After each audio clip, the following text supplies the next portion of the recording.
The room was cold, not in temperature, but in tension. The audience clapped as Leonardo DiCaprio walked onto the late-night set. He smiled gently, hands tucked in his navy suit pockets, always graceful. He wasn't just an actor. He was a man of few words, a protector of the planet, a thinker. At 49 years old, Leo had faced rooms full of critics before. But this was different. The host, popular for his sarcasm, didn't stand to greet him. Instead, he leaned into the mic and muttered, "Well, look who finally decided to care about real issues." The crowd chuckled nervously. Leo paused. His smile didn't fade, but it didn't grow either. He took a seat. The cameras zoomed in. "Didn't expect that kind of welcome," he said softly. "Oh, come on, Leo," the host pressed. "You played a guy who drowned on a floating door. Do you really think that qualifies you to talk about the Amazon rainforest?" Some in the audience laughed. Others frowned. Leo said nothing, just stared at the host, with eyes that seemed to carry the weight of decades. And just like that, the room grew still. The host smirked. He was used to this power, making celebrities squirm, turning applause into laughter at someone else's expense. "So, tell us, Leo," he continued. "Do you just read your speeches off a recycled napkin? Or do you actually believe what you say?" More forced laughter. The crew behind the cameras looked uneasy. Leo still hadn't blinked. "I believe in silence," he said finally. "Because silence reveals people's true colors." The host laughed louder, clapping his hands. "Oh, we've got ourselves a poet now, folks." Leo looked out at the audience. Mostly older faces. People who remembered Titanic, Blood Diamond, The Revenant, not just for the roles, but for what Leo gave to them. Hope, emotion, heart. Then he turned back to the host. "My father taught me," Leo said, "never to mock someone who speaks with passion, because passion comes from pain." The audience went quiet again. A few eyes welled up. The host rolled his eyes, sensing he was losing the room. He doubled down. "Pain, please. You live in mansions. What pain could you possibly know?" And then Leo leaned forward, slowly, calmly. What he said next would make history. Leonardo DiCaprio placed both hands on the desk between them. His voice lowered. "I was 5 when I watched my mother cry at the gas station because we couldn't afford food and fuel in the same week." The audience stopped breathing. "We lived in a tiny one-bedroom apartment in East Hollywood. No money, roaches on the floor. My mom worked 4 jobs to keep me in school. I watched her walk to work in broken shoes." "That's pain." He paused. "You don't need to be poor now to remember being hungry." The host opened his mouth, but Leo didn't stop. "I talk about climate because I can. I talk about injustice because I see. And I sit here now not because I crave attention, but because silence in the face of mockery is sometimes more powerful than applause." A woman in the front row wiped her eyes. Another man stood and clapped, alone at first. Then another. Then the whole room. The host looked stunned. Leo sat back in his chair, calm, still. And for the first time in years, the host had nothing to say. The applause grew louder. People weren't clapping just because it was Leonardo DiCaprio. They were clapping because they felt seen, because his story wasn't just his. It was theirs, too. The host fidgeted in his seat. His usual confidence melted. "I didn't mean to offend," he said quickly. "It's just, people expect celebrities to act, not preach." Leo nodded slowly, never breaking eye contact. "I'm not here to preach," he replied. "I'm here to remind people that kindness is free. And pain, it doesn't care how famous you are." He looked out at the audience again. "Everyone here has carried something heavy. Maybe it was cancer, or losing someone too soon, or going hungry so your kids could eat. I know that pain. I've lived it." A woman in the back sobbed quietly into her hands. The camera caught it. The host blinked. He wasn't prepared for this. Leo looked straight into the lens. Fame doesn't make me better. It just makes my voice louder. And tonight, I want that voice to speak for the quiet ones. The crowd was no longer watching a celebrity. They were watching a man. The host tried to shift topics. He reached for a card and read stiffly. So, your next film is about space travel, right? But Leo gently placed a hand over the card. I'd like to stay here a little longer, he said.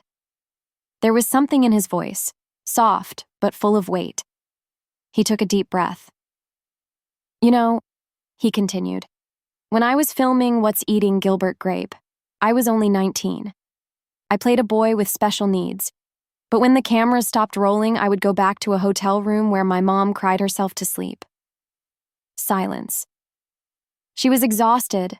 She cleaned houses all day. She'd call my grandma and say, I don't know how much longer I can do this. But she did. For me. The host looked down. The studio lights seemed dimmer. Leo's eyes welled up, but he didn't cry. He smiled through it. That movie changed my life, but the woman behind the curtain, my mom, she's the reason I sit here. The audience rose to their feet. This wasn't a performance. It was a window into a soul.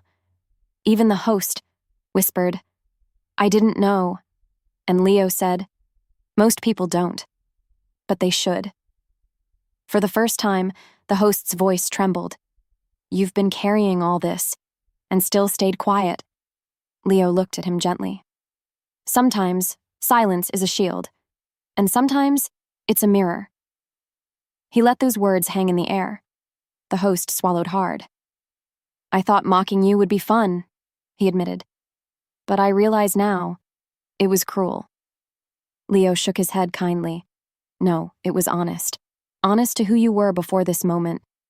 But people can change, even in one conversation. He leaned forward again. My mother always told me, be kind to people. They're either hurting, healing, or hiding it. The audience sat in stillness. These weren't just quotes. They were truths. Leo turned to the crowd. You know, we often forget how powerful listening can be. We rush to speak, to correct, to laugh. But when we pause, we see people for who they really are. Tears shimmered in the front row. A man clutched his wife's hand. Leo wasn't just answering questions. He was opening hearts. And what came next would leave the host and everyone watching forever changed. Leonardo DiCaprio reached into his jacket pocket. The host watched, confused. Leo pulled out a folded paper. It was worn, almost falling apart at the edges. I carry this with me, he said. Everywhere I go. It's a letter. Written by my mother, Irmeline. He held it up gently. She wrote it when I got my first Oscar nomination for What's Eating Gilbert Grape. I was 19. She slipped it under my door. I was too excited to read it then. But that night, when the hotel room got quiet, I read it. The room fell still. Leo began reading softly. No matter what happens tonight, remember, I love the boy who used to play in the alley more than the man who walks red carpets. Someone in the crowd gasped. Leo's voice cracked. She reminded me to never lose the part of me that knew hunger, fear, and dreams too big for our tiny apartment. He folded the letter back, slowly. The host looked frozen. Even the cameras seemed to pause. Your mother must have been special, the host whispered. Leo smiled, a tear in his eye. She still is. The host tried to lighten the mood. So, you're telling me a letter and an alley matter more than your Oscar? A few people chuckled nervously, but this time it didn't land. Leo's smile faded. I didn't win that year, he said gently. I lost. He looked at the host, then at the audience. And I remember, I cried. The room leaned in. But not because I didn't win. I cried because I had believed, for one moment, that the world would finally see me. But when I didn't hear my name, I felt invisible again. He paused. I realized The world doesn't always see what matters. It sees flashes, headlines, memes, but not the quiet battles. The host sat back, suddenly quiet again. Leo continued, I've made millions cry on screen, but off screen. I've cried alone, on the floor of empty hotel rooms. Fame is not a cure, it's a costume. An older man in the audience began to cry. And this time, no one clapped. No one dared. They simply listened. Because this wasn't just Leo DiCaprio. This was every person who's ever felt unseen. The stage lights above dimmed just slightly. Leo sat still, hands resting on his lap. I wasn't planning to share all this, he said. But maybe this is why I came. The host nodded slowly. You've given the most powerful interview of my career. Leo looked at him. I didn't come to give an interview, he replied. I came to give a truth. The host's eyes lowered. Leo turned once again to the crowd. There are people watching this right now, sitting in silence. People who've been mocked for how they look, how they speak, or simply for feeling too much.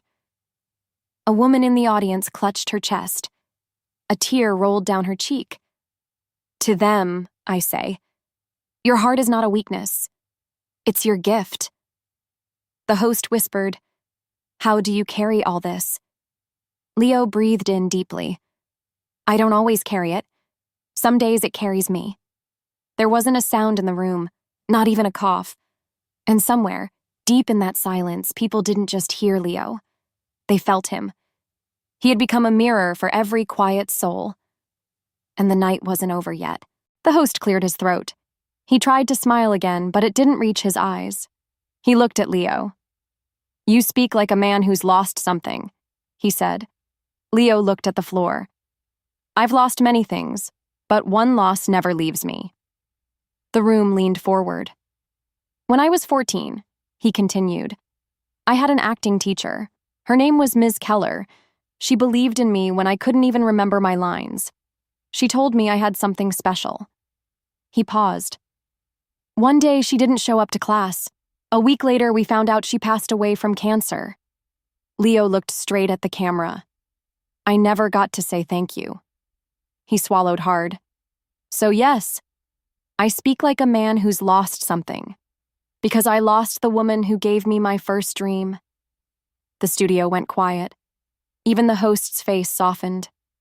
Leo looked at the empty guest chair next to him. That seat reminds me of her. And just like that, every viewer watching remembered someone they never got to thank. The air grew heavy and real.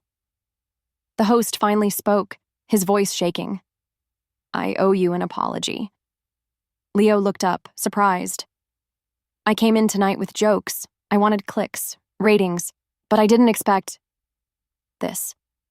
He paused, then said something rare for TV. I was wrong.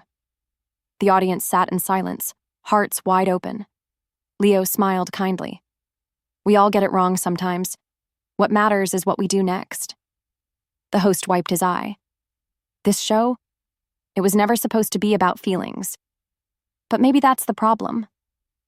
Leo nodded slowly. People your age, he said softly, turning to the audience. You've lived through wars, losses, dreams broken and rebuilt. And yet, the world still asks you to smile and be quiet. Several older women in the crowd began to cry. I'm not here to act today, Leo added. I'm here to feel for you, with you. The camera caught an elderly couple holding hands, their eyes red with emotion. It wasn't a movie. It was real, and it was healing something that words alone never could. The clock ticked past midnight, but no one moved. Not the crew, not the crowd, not even the host. Leo sat with his hands folded. I've won awards, he said, but this moment means more to me. He looked at the host, then to the audience. Because today, I wasn't acting. I was remembering. The host nodded. Do you ever wish you had a normal life? He asked. Leo smiled, almost sadly. I do. Sometimes I wish I could walk through a grocery store without cameras. I wish I could visit my mom without reporters waiting outside. He breathed deeply. But I also know this voice, this platform, it's not just for me. It's for the quiet people, for the ones no one sees. The host stood up and reached out his hand. "Thank you," he said. Leo stood too and shook it. The audience rose as well, giving a slow, standing ovation. Not for a performance, but for a man who reminded them that pain and purpose often live in the same heart and behind every screen. Someone cried. From the back row, an older woman slowly raised her hand. The host looked surprised. "Yes, ma'am?" She stood, trembling. Her voice cracked. "My husband passed last year. He loved Leo, not because of the movies, but because he said Leo never forgot where he came from." The room went silent again. "He would have loved this moment," she said. "He always said, Leo's the only one who still has a soul in Hollywood." Leonardo's eyes filled with tears. He stood up, stepped off the stage, and gently walked to her. No cameras followed, no music played. He simply hugged her. The kind of hug you give when words aren't enough. The crowd didn't cheer. They didn't clap. They cried. One by one, others stood, sharing quiet stories of loss, of love, of how Leonardo had helped them feel something again. This wasn't a show anymore. It was a room full of healing. And Leonardo stood in the middle of it all, not as a star, but as a man who cared. Back on stage, Leo sat down, hands folded again. "I want to tell you about someone you never saw," he said. "The man who drove me to my auditions." He looked toward the ceiling lights, blinking back a tear. "My father, George. He didn't have much. He was an underground comic book artist. But he had faith." Leo took a slow breath. He used to tell me, "You may not always win, son, but if you show up with heart, that's enough." The host whispered, "Is he still with us?" Leo shook his head. "He passed in 2023. I held his hand as he took his last breath." A woman sobbed loudly in the crowd. No one turned to look. They understood. "I promised him," Leo continued, "that I would never let the world harden me." The host reached over and touched Leo's arm. "Thank you for keeping that promise." Leo smiled through tears. And somewhere in that studio, people weren't just crying for Leo. They were crying for their own fathers, their own quiet heroes. The host turned to the camera. "We had a full script for tonight. Questions, jokes, clips. But none of that matters now." He looked at Leo. "Do you want the last word?" Leo nodded gently. He looked at the crowd, then straight into the lens. "My whole life, people have asked me what I'm proudest of. The Oscar? The awards?" He shook his head. "I'm proudest that I never let the world turn me into someone I'm not." He reached into his jacket and pulled out a small black notebook. "This belonged to my dad." Inside, he wrote just one sentence. Leo opened it and read aloud. "The strongest man is the one who feels and still stands." The camera zoomed in on his face. No acting. Just truth. Leo looked back up and said, "If you're watching this from a hospital bed or a small town no one talks about, please know, you matter. You are seen. You are loved." The room erupted, not with noise, but with tears. And just like that, a simple moment became history. Just as the host was about to wrap up, a crew member rushed to the stage and whispered something. The host raised an eyebrow. "Leo, we have something for you. It was just delivered." Leo looked puzzled. The crew member handed him a small, sealed envelope. Leonardo opened it carefully, like it might break in his hands. Inside was a card with handwriting only he recognized. His voice cracked as he read aloud, "I never needed you to be famous. I just needed you to stay kind. You did both. Love, Mom." The audience gasped. Leo stared at the card, stunned. She She watches every interview, he said, his voice shaking. But she's never sent me anything during one. He looked up. She must have known. This moment was different. He pressed the card gently to his chest. My mother raised me alone. She gave me her strength, her grace. Everything I have. Then he looked to the camera. I hope one day, when I'm gone, someone says, he made people feel something real. And at that moment, no one watching could hold back tears. The host, now quiet and deeply moved, spoke with trembling words. Leo, tonight, you changed me. But Leonardo didn't respond with praise or pride. Instead, he looked directly into the lens and said, This isn't about me. It's about all the people who are told to stay quiet. The ones mocked for caring, for crying, for being too soft in a world too hard. He paused, then added, You know what takes real strength? Choosing love when anger is easier. The crowd stood again, this time without cue. No lights, no music, just raw feeling. The host wiped his face. I started tonight trying to humiliate you, he confessed. But I feel like the one who's been taught a lesson. Leo gently nodded. You didn't humiliate me, he replied. You opened a door for truth, and for that, I thank you. A final, sharp silence swept across the room. The internet would explode minutes later. But inside that studio, something deeper had happened. Hearts were changed, and Leo had made the whole world stop and feel. The host took one last deep breath. Leo, before you go, any final words? Leo stood. His hands were folded in front of him. His eyes looked across the sea of faces. I'm not perfect, he said softly, but I try to live a life that makes my mother proud and gives a voice to the quiet ones. He looked out at the crowd, many older, some crying, others holding hands. You may not be famous, he said, but you matter. You've survived things the world will never see, and that makes you the real stars. He bowed gently, and then he walked off the stage. If this story touched your heart, don't just scroll away. Please like this video if you've ever felt unseen. Comment below if Leo's words reminded you of someone you've lost or someone you still love deeply. Subscribe to this channel for more real stories that speak straight to the soul. And remember, it's never too late to feel. It's never too late to be heard. Let's keep this space kind, for every quiet voice that deserves to echo.